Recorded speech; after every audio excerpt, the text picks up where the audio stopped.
Alright guys, तो आज हम शुरू करते हैं क्लास 11th का चैप्टर नंबर 3 जो कि रिलेटेड है फिजिक्स की कौन सी ब्रांच, मैकेनिक्स से। तो फिजिक्स की जो ब्रांच मैकेनिक्स है उसमें क्या स्टडी करते हैं, सबसे पहले हम हल्का सा इंट्रोडक्शन देख लेते हैं कि एक्चुअली क्या है मैकेनिक्स में हम जो पढ़ते हैं वो क्या पढ़ते हैं। तो देखते हैं मैकेनिक्स।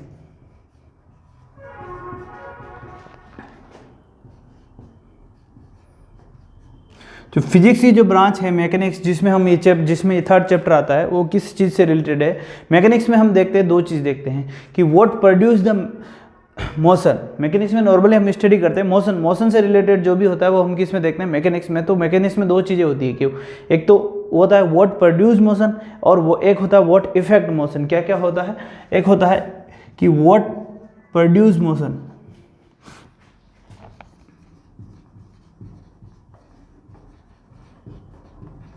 एक चीज़ क्या होती है कि व्हाट प्रोड्यूस मोशन, कौन सी चीज़ है जो मोशन को प्रोड्यूस करती है, यानी कि जनरेट करती है, कौन सी चीज़ जो मोशन को जनरेट करती है। एक तो वो चीज़ पढ़ते हैं, दूसरी है कि कौन सी चीज़ जो है वो इफेक्ट करती है मोशन पर, कौन सी चीज़ है एंड इफेक्ट मोशन।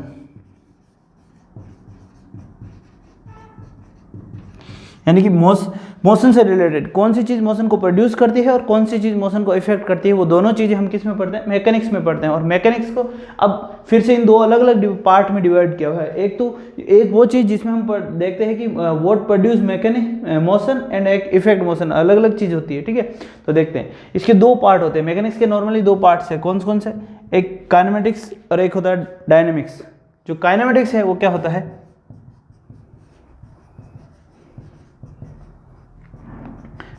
जो काइनेमेटिक्स जो हम पढ़ते हैं उसमें एक्चुअली हम क्या करते हैं, हाउ ए बॉडी, इसमें हम नॉर्मली हम देखते हैं वो क्या देखते हैं कि how a body move in A space, यानी कि जो बॉडी है वो मूव कैसे करती है, किस तरीके से बॉडी मूव करती है। जैसे स्ट्रेट लाइन हो गया, पैरेलल हो गया, किस तरीके से मूव करती है ना, 1 डायमेंशन हो गया, 2 डायमेंशन हो गया, 3 डायमेंशन हो गया। तो मोशन जैसे बॉडी किस तरीके से मूव करती है वो किस में देखते हैं, काइनेमेटिक्स में। क्या देखते हैं, how a body move in space,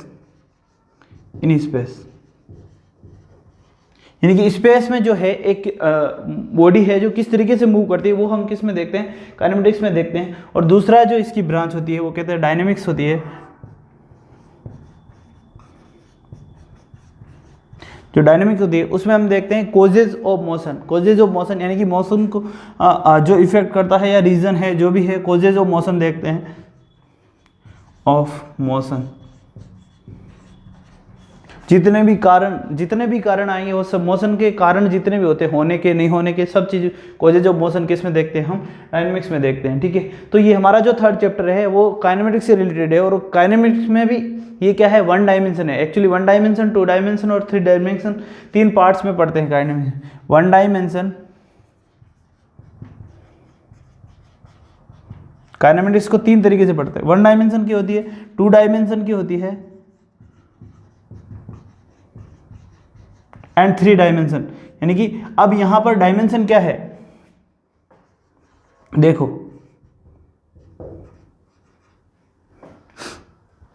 अब यहां पर डायमेंशन क्या है, एक्चुअली डायमेंशन है कि भाई कितने डायरेक्शन में। हम देखते हैं ना मैथमेटिकली, हम देखते हैं मैथ में देखा हमने कि जब भी आपने ग्राफिकली देखा तो हमने देखा 3 तरह की डायरेक्शन होती है। कौन सी होती है, एक्स, वाई एंड जेड। 3 तरह की होती है, एक्स, वाई और जेड। तो हम प्लेन में जब देखते हैं तो 2 डायरेक्शन होती है, स्ट्रेट लाइन में देखते हैं तो 1 डायरेक्शन होती है।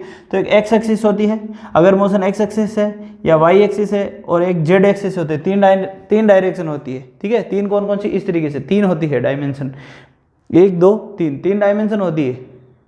ठीक है, तो 1 डायमेंशन यानी कि एक स्ट्रेट लाइन पे जब हम एक ही, जिसको डिनोट करने के लिए हमें एक ही वेरिएबल चाहिए, चाहे एक्स चाहिए या वाई चाहिए या जेड चाहिए, एक वेरिएबल चाहिए, तीनों में से मैं कोई भी हो सकता है। ठीक है, कोई भी एक वेरिएबल चाहिए होता है, और एक वेरिएबल से अगर हम उसको डिनोट कर सकते हैं तो वो 1 डायमेंशन होगा। जैसे कि अगर एक कार है जो क्या कर रही है कि रवाना हो रही है या चल रही है, यहाँ से देख सकते हैं अपन, तो ये किस साइड में जा रही है, मैंने सपोज किया कि इस तरीके से जा रही है, तो मैंने कहा ये एक्स एक्सिस है, ये क्या है जो रोड है मैंने इसको एक्स एक्सिस के अलोंग माना है, तो मैं ये बता सकता हूँ कि ये एक्स एक्सिस के अलोंग किस स्पीड से जा रही है, कितना जा रही है, वापस आ रही है, जा रही है। तो एक मुझे एक एक्स वेरिएबल ही चाहिए, क्या चाहिए, एक ही वेरिएबल, कहाँ पहुँची है, तो मुझे एक वेरिएबल चाहिए। और जब एक वेरिएबल से हम किसी चीज़ को या किसी बॉडी को अगर हम एक्सप्रेस कर सकते हैं तो वो वन डायमेंशन होता है। और जिस किसी चीज़ को या किसी बॉडी को एक्सप्रेस करने के लिए दो डायमेंशन चाहिए, यानी कि दो वेरिएबल चाहिए, तो क्या होता है वो टू डायमेंशन होती है, और तीन चाहिए होती है तो वो थ्री डायमेंशन होता है। यहाँ पर हम जो पढ़ेंगे वो वन डायमेंशन पढ़ेंगे, यानी कि वन डायमेंशन मोशन पढ़ेंगे, ठीक है। चलो इसको ये था बेसिक इंट्रोडक्शन। अब वन डायमेंशन में भी हम देखते हैं यहाँ पर जो हमारा नॉर्मली मोशन है, motion in a straight line, ठीक है। तो ये था motion in a straight line, जो हमारा चैप्टर का नाम है motion in a straight line, वो यहाँ से आता है। वन डायमेंशन में जो हम पढ़ेंगे, या इसको हम बोल सकते हैं काइनेटिक इन वन डायमेंशन या फिर motion in a straight line. ये तो था चैप्टर का इंट्रोडक्शन। अब यहाँ से हम आगे देखते हैं कि motion in the straight line में हमारे जो बुक में चैप्टर है और इस साल जो चेंज किया है सिलेबस के में, उसके अनुसार जो भी उसके अकॉर्डिंग हम पढ़ेंगे कि भाई कितना सिलेबस में है और कितना नहीं है, तो जितना है वही हम पढ़ेंगे, ठीक है। फिर भी हम ब्रीफ इंट्रोडक्शन इसका हर चीज़ का लेते रहेंगे। चलो आगे देखते हैं, इसको रब कर लेते हैं।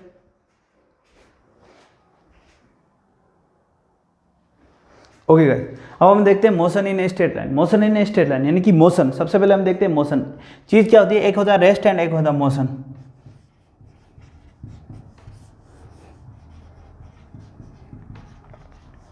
ठीक है, जब भी किसी ऑब्जेक्ट में कोई भी टाइम के साथ कोई मूवमेंट नहीं होता है तो वो चीज़ कैसे होती है, रेस्ट में होती है। और रेस्ट में जब होती है तो उसमें स्पीड क्या होती है, जीरो होती है। चलो, तो जब भी कोई चीज़ होती है जो टाइम के साथ, मतलब कोई भी ऑब्जेक्ट, किसी ऑब्जेक्ट में अगर टाइम के साथ कोई मूवमेंट नहीं होता है तो वो कैसे होता है, रेस्ट में होता है। और अगर टाइम के साथ होता है, अगर वो ऑब्जेक्ट क्या होता है, टाइम के साथ उस ऑब्जेक्ट में अगर टाइम के साथ मूवमेंट होता है तो वो क्या होता है, मोशन कहलाता है, ठीक है। तो मोशन तीन पार्ट, मोशन भी एक सिंगल मोशन नहीं होता, मोशन तीन तरह का होता है। कौन कौन सा होता है, एक्चुअली मोशन तीन तरीके होते हैं, देख सकते हैं कौन सा होता है। एक होता है ट्रांसलेसिव मोशन, एक होता है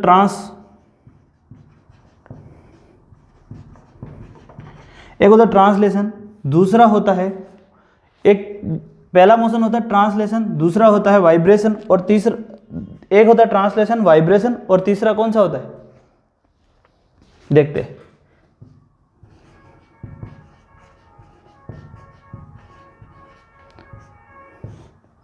तीसरा होता है रोटेशनल। तीसरा कौन सा होता है, रोटेशन। तीन तरीके के मोशन होते हैं, ठीक है। ट्रांसलेशन, वाइब्रेशन एंड रोटेशन, तो तीन तरीके के मोशन होते हैं, वाइब्रेशन, रोटेशन और ट्रांसलेशन। किस तरीके से समझ सकते हैं, जैसे कि अगर कोई ऑब्जेक्ट है, सपोज कीजिए कि ये कोई एक ऑब्जेक्ट है, इस तरीके से देख सकते हैं हम इसको, ये कोई ऑब्जेक्ट है, तो इसका जो इसमें अगर मोशन होता है ये इस तरीके से, ये कि ये एक ऑब्जेक्ट है, अगर इस तरीके से मूव कर रहा है, कंप्लीट ऑब्जेक्ट इस तरीके से मूव हो रहा है, तो ये अगर इस तरीके से मूव होता है तो इस ऑब्जेक्ट में जो मोशन होता है वो कौन सा होता है, वो ट्रांसलेशन मोशन होता है। यानी कंप्लीट ऑब्जेक्ट एक जगह से दूसरी जगह तक जा रहा है, तो ये तो होता है ट्रांसलेशन मोशन। दूसरा होता है वाइब्रेशन। वाइब्रेशन कैसा होता है, हम देखते हैं कोई एक स्प्रिंग है जिसको हमने एक तरीके से बांध रखा है, फिर उसके पास हमने क्या कर दिया, एक एंड पर एक बॉक्स बांध दिया, और अब उसको मैंने इसको खींच के क्या कर दिया, एक्सटेंड करके इसको छोड़ दिया। मैंने इसको क्या करा, यहाँ तक एक्सटेंड किया और फिर मैंने छोड़ दिया। जब एक्सटेंड करके, जब इस बॉक्स को मैंने एक्सटेंड करके छोड़ा तो उसके बाद इसमें जो मोशन आएगा, कभी ये इस तरफ आएगा और एक बार इस तरफ आएगा और एक बार उस तरफ आएगा, तो इस तरीके से जो मोशन होगा वो कौन सा होता है, वाइब्रेशन मोशन होता है। कौन सा मोशन होगा, वाइब्रेशन मोशन होगा, ठीक है। तीसरा होता है रोटेशन मोशन। रोटेशन मोशन कैसे होता है कि जैसे ये ऑब्जेक्ट है, सपोज कि ये ऑब्जेक्ट है, अब इस ऑब्जेक्ट में जो मोशन हो रहा है इस तरीके से होगा। किस तरीके से, ये यहाँ, ये बॉक्स तो यहीं रहेगा लेकिन इसमें इस तरीके से मोशन हो जाएगा। ये जो ऑब्जेक्ट है वो इस तरीके से आ जाता है, सपोज ये वापिस है ना, ये बॉक्स यहीं है, वापिस इसका ये हिस्सा, ये इधर वाला इस तरीके से ये फिक्स है, और इस तरीके से ये रोटेट करता रहेगा। किस तरीके से, ये इस तरीके से। तो जो इस तरीके का मोशन होगा, कि मेन जो होता है इस तरीके का जो मोशन होगा ना, उसको हम क्या बोलते हैं, रोटेशनल मोशन होते हैं, ठीक है। तो नॉर्मली तीन तरीके के मोशन होते हैं, ट्रांसलेशन मोशन, वाइब्रेशन मोशन और रोटेशन मोशन, ठीक है। चलो आगे देखते हैं। मोशन के बाद हम देखते हैं कि पाथ लेंथ, और हमारे जो सिलेबस में है मोशन के बाद क्या होता है, एक पाथ लेंथ होता है कि भाई ये जो चलेगा वो कितना चलेगा, कितना चल रहा है, कितनी डिस्टेंस ये चल रहा है, कवर कर रहा है। तो उसको उसके लिए हमारे पास दो चीज़ होती है फिजिक्स में, एक होती है पाथ लेंथ और एक होता है डिस्प्लेसमेंट। एक क्या होता है, पाथ लेंथ, और दूसरी होती है डिस्प्लेसमेंट। कि पाथ लेंथ और डिस्प्लेसमेंट में डिफरेंस क्या है, देखते हैं हम। पाथ लेंथ यहाँ पे देख लेते हैं, जो पाथ लेंथ होती है कि सपोज कीजिए कि एक आदमी है, यहाँ से शुरू हो रहा है, किस जगह से, यहाँ से चलना स्टार्ट करता है, वो इस तरीके से जाता है, क्या करता है, यहाँ से चल के इस तरीके से घूमते घूमते घूमते घूमते, ये है सपोज कीजिए यहाँ पर कोई स्कूल है, एक लड़का है जो अपने घर से चलता है, कहाँ से चलता है, अपने घर से चलता है, और चलते हुए कि वो अपने क्या आ जाता है, स्कूल में आ जाता है। कहाँ आ जाता है, जब वो अपने स्कूल पे आ जाता है, स्कूल पे आता है, तो उस स्कूल पे आने के लिए उसको इस तरीके से चलना होता है, किस तरीके से, इस तरीके से, जो सड़क है उसकी इस तरीके से है, ठीक है। चलो, तब उसने पूछा, तो हम यहाँ पे देखते हैं कि ये जो टोटल जो चलता है, अगर ये जैसे एक सर्कल यहाँ से लेके इस तरीके से यहाँ तक आता है, सपोज देखते हैं, अगर ये यहाँ से यहाँ तक पूरा कंप्लीट अगर चलता है, रोड चलता है, तो ये कितनी डिस्टेंस है, सपोज कीजिए कि ये कितना है, ये 15 है, 15 मीटर है, और यहाँ से ये जो डायरेक्ट डिस्टेंस है ये कितना है, 10 मीटर है, सर।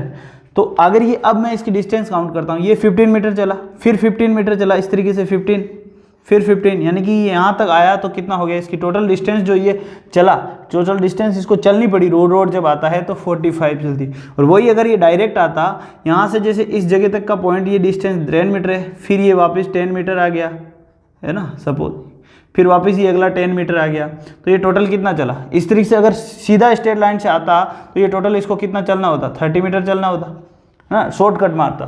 तो ये चीज़ें अब ये एग्जाम्पल इसलिए दे रहे हैं कि यहाँ से हम समझेंगे कि भाई डिस्प्लेसमेंट कितना होगा, और जो है ये देखो, ये ए पॉइंट है, ये बी पॉइंट है, ये सी पॉइंट है, और ये डी पॉइंट है, समझ लिए। देखिए यहाँ से डिस्प्लेसमेंट और पाथ लेंथ का देखते हैं।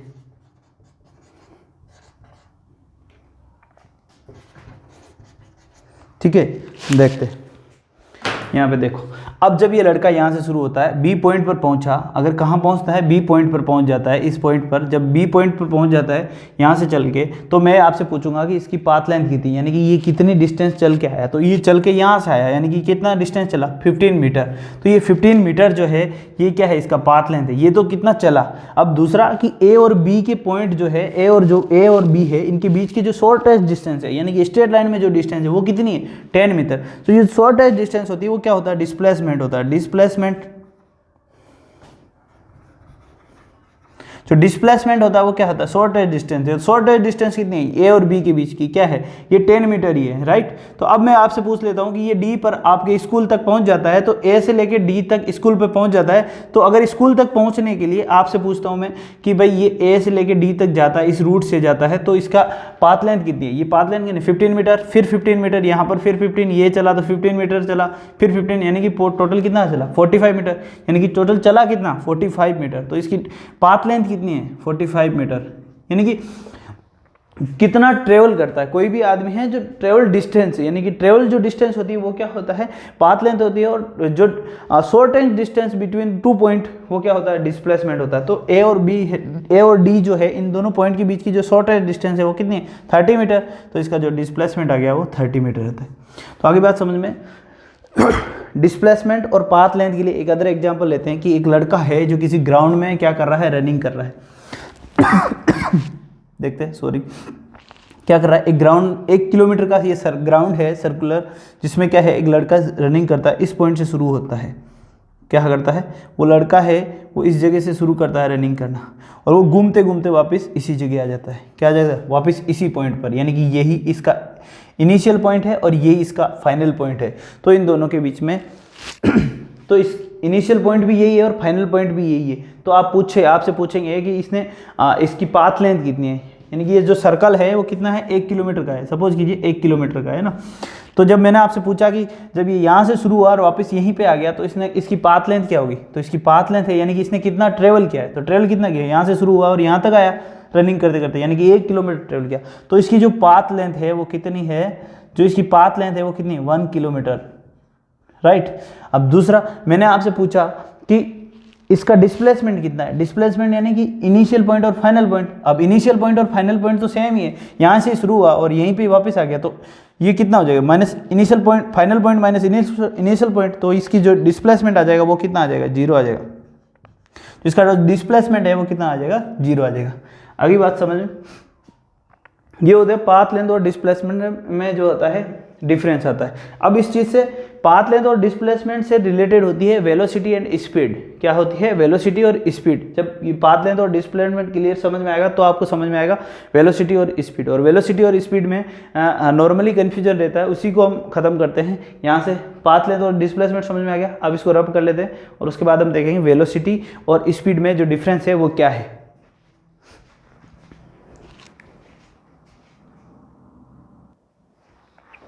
ओके गाइस, अब हम देखते हैं वेलोसिटी एंड स्पीड। क्या देखते हैं? वेलोसिटी एंड दूसरी क्या है? स्पीड। दोनों में क्या है? हिंदी में इनको क्या बोलते हैं? एक को बोलते हैं वेग और दूसरा होता है गति। चलो, स्पीड से हम नॉर्मली आइडिया क्या लगाते हैं कि कोई सी चीज़ कितनी फास्टर है, कौन सी चीज़ कितने, कोई ऑब्जेक्ट कितना फास्टर मूव कर रहा है कोई भी, या फिर कितना स्लोअर मूव कर रहा है। कि सपोज कीजिए कि ये दो ऑब्जेक्ट है, कि ये दो ऑब्जेक्ट है, ये क्या मूव कर रहे हैं, तो इस तरीके से मूव कर रहे हैं। तो एक क्या है? एक फास्ट ये गया और एक ही इस तरीके से जा रहा है। तो एक कौन सा इसमें से फास्टर है, कौन सा स्लोअर है, कौन सा फाइनल पॉइंट पर पहले पहुंचेगा या कौन सा फाइनल पॉइंट पे बाद पहुंचेगा, ये चीज़ हम किससे देखते हैं? स्पीड से देखते हैं। ठीक है, चलो, तो स्पीड तो हमें ये बताता है कि भाई कौन सा फास्टर है कौन सा स्लोअर है, या अपने डेस्टिनेशन पर कौन सा पहले पहुंचेगा या कौन सा बाद, उससे हम नॉर्मली किससे देख सकते हैं? स्पीड से देख सकते हैं। ठीक है, दूसरा आता है वेलोसिटी। अब स्पीड और वेलोसिटी में क्या डिफरेंस है ये देखो। स्पीड जो है एक क्या है? स्केलर क्वांटिटी है। वो आपको ये बताती है कि गाड़ी 10 मीटर तो चल रही है, यानी कि एक गाड़ी चल रही है, एक कार चल रही है कि 10 किलोमीटर प्रति घंटे की रफ्तार से एक कार चल रही है। क्या चल रही है? एक कार जो है वो किस स्पीड से चल रही है? 10 किलोमीटर प्रति घंटे की रफ्तार से चल रही है। एक ये सड़क है, ठीक है। अब ये आपको ये नहीं पता ये कार चल तो रही है किससे? 10 किलोमीटर पर आवर की स्पीड से चल रही है, चल तो रही है, लेकिन किस साइड में चल रही है ये आपको नहीं पता। समझ रहे हो? यानी कि अगर ये जयपुर है और ये अजमेर है तो आपको ये नहीं पता, मान लो कि जो स्पीड होती है ना उससे ये नहीं पता होता कि सपोज कि इस साइड में जा रही है, राइट साइड में जा रही है, लेफ्ट साइड में, डायरेक्शन का कोई आइडिया नहीं है किस साइड में जा रही है। और तो स्केलर क्वांटिटी कि ये 10 किलोमीटर की स्पीड से जा रही है, लेकिन किस साइड डायरेक्शन में जा रही है ये नहीं पता है। और जो वेलोसिटी होती है वो आपको क्या बताती है कि 10 किलोमीटर की स्पीड से तो जा रही है, लेकिन साथ साथ में ये भी बता रही है कि किस डायरेक्शन में जा रही है, उसकी डायरेक्शन भी बताती है। ठीक है, तो जब तो ये क्या होता है? स्पीड क्या होती है? ये स्केलर क्वांटिटी होती है, और ये क्या होता है? वेक्टर क्वांटिटी होती है। ठीक है, यानी कि ये स्केलर क्वांटिटी केवल डाटा बताती है, स्केलर क्वांटिटी बताती है, लेकिन डायरेक्शन नहीं बताती। इसमें क्या होता है? आपको डायरेक्शन भी पता होता है। अब डायरेक्शन कैसे पता चलता है? क्योंकि स्पीड जो निकलती है वो निकलता है पाथ लेंथ से। पाथ लेंथ की कोई डायरेक्शन नहीं होती, चाहे कैसे भी रोटेट करो, कितना ही करो, घूम के फिर के कहीं पे भी आओ, ये कंप्लीट जो ट्रेवल करता है वो क्या होती है? पाथ लेंथ होती है। लेकिन डिस्प्लेसमेंट में मेजर करता है, क्या करता है? Initial point and final point. यानी कि डिस्प्लेसमेंट क्या होता है? डेल ऑफ एक्स क्या होता है? X of t2 minus x of t1। यानी कि जो फाइनल पॉइंट है वो और जो इनिशियल पॉइंट है वो, उन दोनों का जो डिफरेंस होता है वही क्या होता है? डिस्प्लेसमेंट होता है। डिस्प्लेसमेंट में डायरेक्शन मैटर करती है। किस साइड में? एक साइड में पॉजिटिव होता है तो दूसरी साइड में डिस्प्लेसमेंट क्या होता है? नेगेटिव होता है। चलो, दूसरी स्पीड। अब देखते हैं यहाँ पे स्पीड कभी भी नेगेटिव नहीं हो सकती। स्पीड हमेशा कैसी होगी? पॉजिटिव होगी। स्पीड कभी भी नेगेटिव नहीं हो सकती। स्पीड हमेशा क्या होगी? पॉजिटिव होगी। और जीरो हो सकती है। जब जीरो कब होती है? स्पीड जीरो कब होगी? किसी ऑब्जेक्ट की स्पीड जीरो कब होगी? जब ऑब्जेक्ट क्या हो? रेस्ट में हो। जब ऑब्जेक्ट रेस्ट में होता है तब इसकी स्पीड क्या होती है? जीरो होती है, और स्पीड पॉजिटिव। और बाकी अदरवाइज स्पीड क्या होता है? जब ऑब्जेक्ट कोई मोशन में होता है तो उसकी स्पीड हमेशा कैसी होती है? पॉजिटिव होती है। लेकिन वेलोसिटी पॉजिटिव भी हो सकती है, नेगेटिव भी हो सकती है, और जीरो भी हो सकती है। वेलोसिटी पॉजिटिव भी हो सकती है, नेगेटिव भी हो सकती है, और जीरो भी हो सकती है। क्या सर पॉजिटिव तो समझ में आता है, जीरो समझ में आता है कि वापस वहीं उसी पॉइंट पे आ जाता है, लेकिन नेगेटिव कैसे होगा? तो देखते हैं नेगेटिव के लिए क्या केस होता है। वेलोसिटी नेगेटिव के होता है। वेलोसिटी किससे निकलती है? डिस्प्लेसमेंट से। क्या होता है? देखो वेलोसिटी क्या होता है? वेलोसिटी का जो फॉर्मूला होता है वो होता है डिस्प्लेसमेंट अपॉन टाइम। ठीक है, मतलब वेलोसिटी जो निकलती है इसके साथ displacement upon time, average velocity जो निकलती है हम इसी से निकालेंगे। एवरेज वेलोसिटी जो होता है डिस्प्लेसमेंट अपॉन टाइम, और एवरेज जो होती है स्पीड जो होती है वो क्या होता है? Path length. स्पीड जो होती है वो क्या होती है? पाथ लेंथ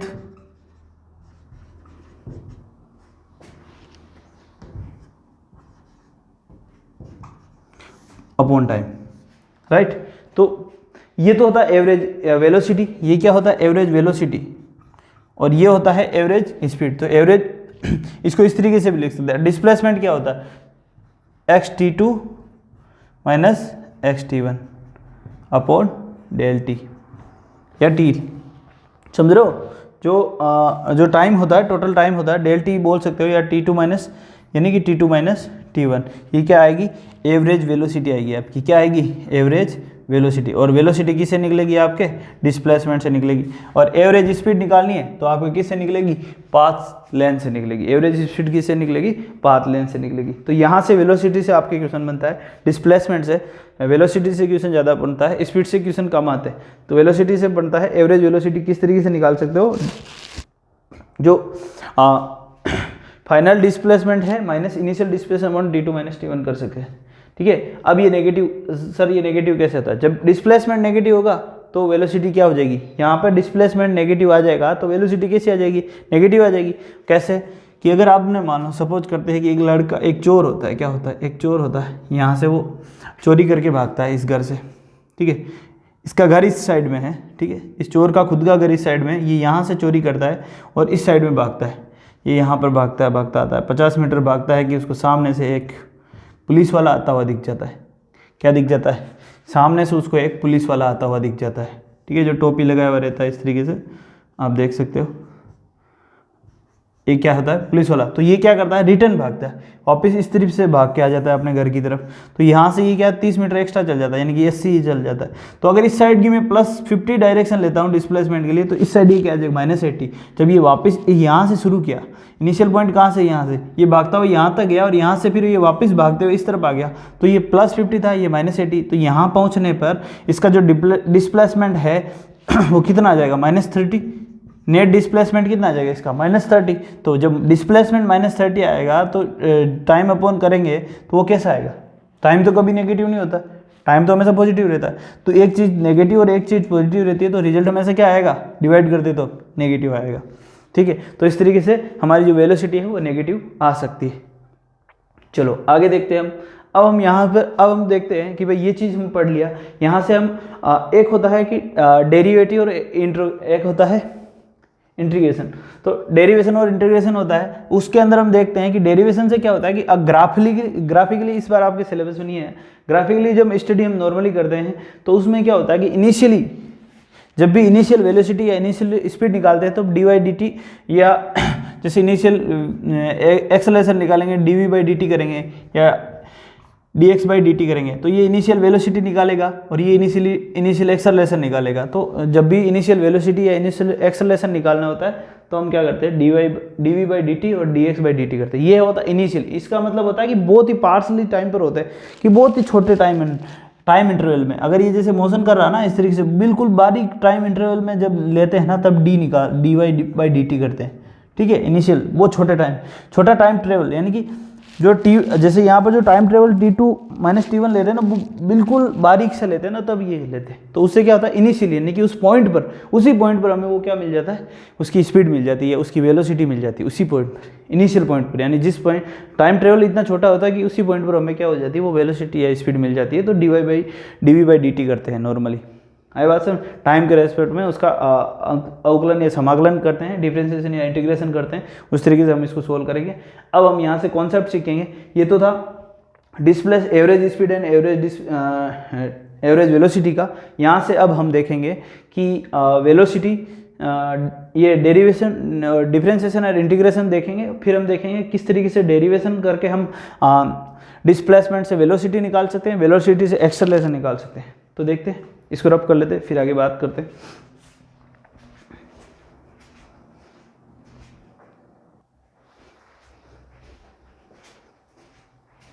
अब आगे हम देखेंगे कॉन्सेप्ट सीखेंगे डिफरेंशिएशन और इंटीग्रेशन का।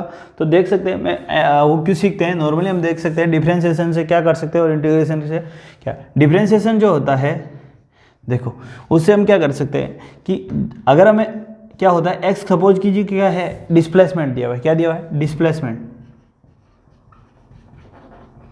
जबकि हमें डिस्प्लेसमेंट दिया हुआ आता है, तो हम उससे क्या कहते हैं, उसको डिफरेंशिएट करके dx बाई dt करके हम उससे क्या निकाल सकते हैं, वेलोसिटी निकाल सकते हैं। क्या निकाल सकते हैं, v, यानी कि वेलोसिटी हम उसको फाइंड आउट करते हैं।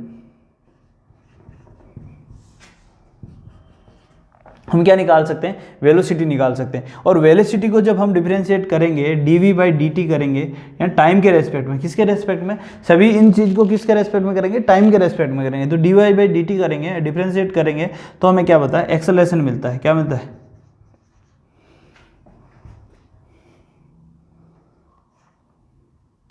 एक्सेलरेशन मिलता है। ठीक है,